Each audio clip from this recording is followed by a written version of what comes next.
This video is sponsored by US Cranberries, America's original superfruit. We are the sun that rises. No compromises.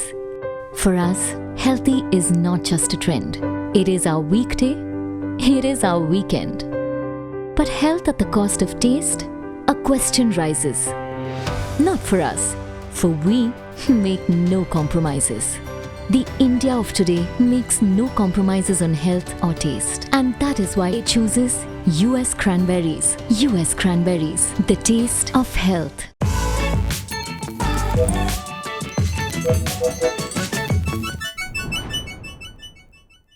नमस्कार आदाब, मेरा नाम है सरवत। आप देख रहे हैं सेहत ललन टॉप का हेल्थ शो, जहां बात होती है हमारी और आपकी हेल्थ की। पहला सेगमेंट है हालचाल। आज बात करेंगे चिकन पॉक्स के बारे में, जिसे हिंदुस्तान में आमतौर पर माता निकलना कहा जाता है। दूसरा सेगमेंट है तन की बात, कुछ लोग नींद में क्यों चलने लगते हैं। और तीसरा सेगमेंट है खुराक, यानी एक झकास सी हेल्थ टिप, जैसे बचे हुए खाने को फ्रिज में रखने से पहले ये गलती ना करें। चिकन पॉक्स, इसे आप चेचक के नाम से भी जानते हैं। अब इसमें शरीर पर दौरे निकल आते हैं, बहुत खुजली होती है। अब हम में से कई लोगों को बचपन में एक बार तो चिकन पॉक्स हुआ ही है, बहुत ही आम है। वैसे हमारे देश में चिकन पॉक्स को माता निकलना भी कहते हैं। हमें मेल आया सुहासिनी का। पिछले साल उनकी बेटी को चिकन पॉक्स हुआ। वो 6 साल की है। सुहासिनी बिहार से हैं, अरवल की रहने वाली हैं। अब जिस वक्त उनकी बेटी को चिकन पॉक्स हुआ, उस वक्त सुहासिनी अपने गांव में थी। अब वहां क्या हुआ, इसका जिक्र उन्होंने अपने मेल में किया। देखिए, आस पड़ोस के लोग कहने लगे कि माता निकली है, छोटी माता की बीमारी है, दवाई मत खाओ, माता बुरा मान जाएंगी, नाराज हो जाएंगी, पूजा करो। अब जैसे तैसे सुहासिनी अपनी बेटी को पास के एक शहर लेकर पहुंची। इलाज चला। कुछ समय बाद उनकी बेटी ठीक हो गई। अब सुहासिनी चाहती हैं कि हम अपने प्रोग्राम के जरिए लोगों तक चिकन पॉक्स को लेकर सही जानकारी पहुंचाएं। ये क्यों होता है, इसका इलाज क्या है, ये सब बताएं। तो चलिए सबसे पहले जानते हैं कि चिकन पॉक्स क्या होता है और क्यों होता है। चिकन पॉक्स एक वायरस से होने वाली बीमारी है।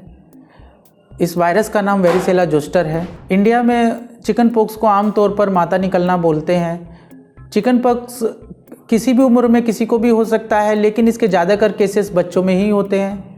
इसके 90% केसेस 10 साल से कम उम्र के बच्चे होते हैं। जब भी चिकन पॉक्स होता है तो पेशेंट्स को पूरे शरीर में दाने निकल आते हैं। अक्सर बुखार भी हो सकता है। चिकन पॉक्स आमतौर पर 2 कारणों से हो सकता है। इसका मुख्य कारण है रेस्पिरेटरी ड्रॉपलेट्स। जो रेस्पिरेटरी ड्रॉपलेट्स है, अगर इन्फेक्टेड पेशेंट्स की दूसरे पेशेंट्स में चली जाएं, उसके वजह से भी दूसरे मरीज को इन्फेक्शन हो सकता है। दूसरा कारण है, अगर इन्फेक्टेड पेशेंट्स के जो दाने हैं, वेसाइकल्स हैं, उसके जो सिक्रीशंस हैं, अगर वो दूसरे पेशेंट्स को टच होते हैं, उसके शरीर में चले जाएं, तो भी यह इन्फेक्शन दूसरे में हो सकता है। कारण आपने जान लिए। उम्मीद है आपको समझ में आ गया होगा कि ये एक इन्फेक्शन है जिसको इलाज की ज़रूरत है। इसलिए किसी भी मिथक को सुनकर उस पर यकीन मत करिए। चलिए अब जानते हैं कि अगर चिकन पॉक्स हो गया है तो क्या करना चाहिए और क्या नहीं, साथ ही इसका इलाज क्या है। जब भी अगर चिकन पॉक्स होता है तो सबसे पहले आपको ध्यान रखना है कि आप अपने आप को आइसोलेट करें। आप एक हवादार नॉर्मल टेम्परेचर वाले कमरे में रेस्ट करें। ज़्यादा गर्म और ज़्यादा ठंडे होने की वजह से अगर ज़्यादा गर्मी होगी तो आपको स्किन में ज़्यादा इरिटेशन होगा, आपको खुजली होगी, उससे आपको प्रॉब्लम हो सकती है। अगर ज़्यादा ठंडा कमरा है आपका, तो उसमें आप अगर कंबल या ब्लैंकेट का यूज़ करेंगे तो भी आपके जो वेसाइकल से जो दाने निकले हुए हैं उनमें उनको नुकसान पहुंचने का ज़्यादा रिस्क है। उसके अलावा अगर आप अपने आप को आइसोलेट करके रखेंगे तो आपको का जो इन्फेक्शन है वो दूसरे लोगों में आराम से नहीं जा पाएगा। और आपको ध्यान रखना है कि आप स्क्रैच ना करें अपने जो वेसाइकल जो निकलती है। अगर आप उनको स्क्रैच करेंगे तो उसके बाद अगर वो ठीक होने के बाद आपकी बीमारी, आपको परमानेंट निशान आपके शरीर में रह सकते हैं, जो कि बाद में गायब नहीं होंगे। चिकन पॉक्स आमतौर पर अपने आप ही ठीक हो जाता है। बच्चों में इसके कम लक्षण आते हैं। अगर मरीज को बुखार है तो बुखार की दवाई दे सकते हैं।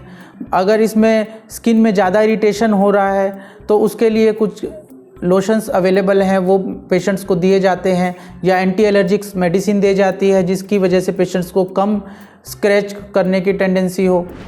पेशेंट हाई रिस्क है या उसको कुछ कॉम्प्लिकेशन होने का ज़्यादा रिस्क है तो उस केसेस में हम इसमें एंटीवायरल मेडिसिन भी देते हैं। इसके अलावा अगर सेकेंडरी बैक्टीरियल इन्फेक्शन हो जाए तो एंटीबैक्टीरियल एंटीबायोटिक्स भी अवेलेबल हैं, वो दी जाती हैं इस पेशेंट्स को। चिकन पॉक्स के लिए इम्यूनाइजेशन भी अवेलेबल है, वो अक्सर बच्चों को दिया जाता है या फिर कोई पेशेंट हाई रिस्क है उन लोगों को भी दिया जा सकता है। सुना आपने, तो अगली बार आपके आसपास किसी को चिकन पॉक्स हो तो उसे डॉक्टर के पास लेकर जाइए ताकि उसे सही इलाज मिल सके।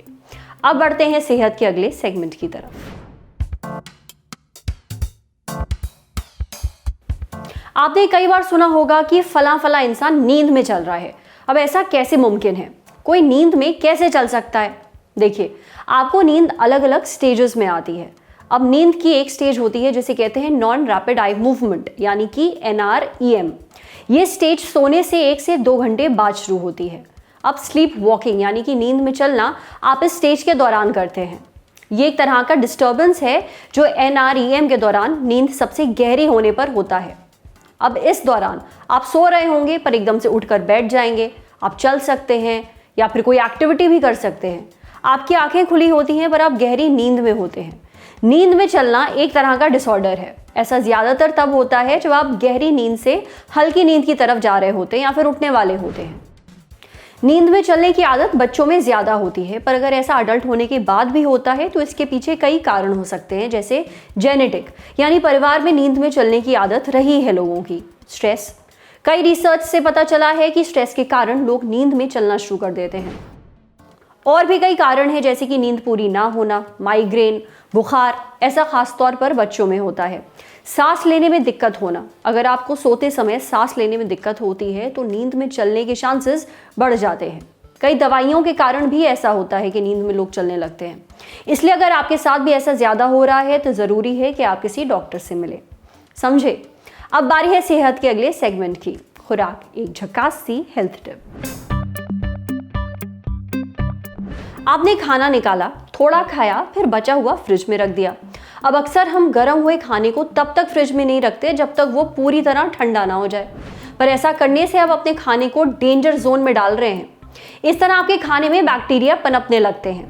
देखिए, ज़्यादातर खाना फ्रिज में रख सकते हैं जब तक उस खाने का साइज बहुत ज़्यादा बड़ा ना हो या फिर बहुत ज़्यादा खौलता गर्म ना हो। वो उस केस में आप खाने के भाग करके उसे अलग अलग कंटेनर में डाल लीजिए और फिर उन कंटेनर्स को फ्रिज में स्टोर कर लीजिए, पर ज़्यादा देर तक खाने को बाहर खुला मत छोड़िए।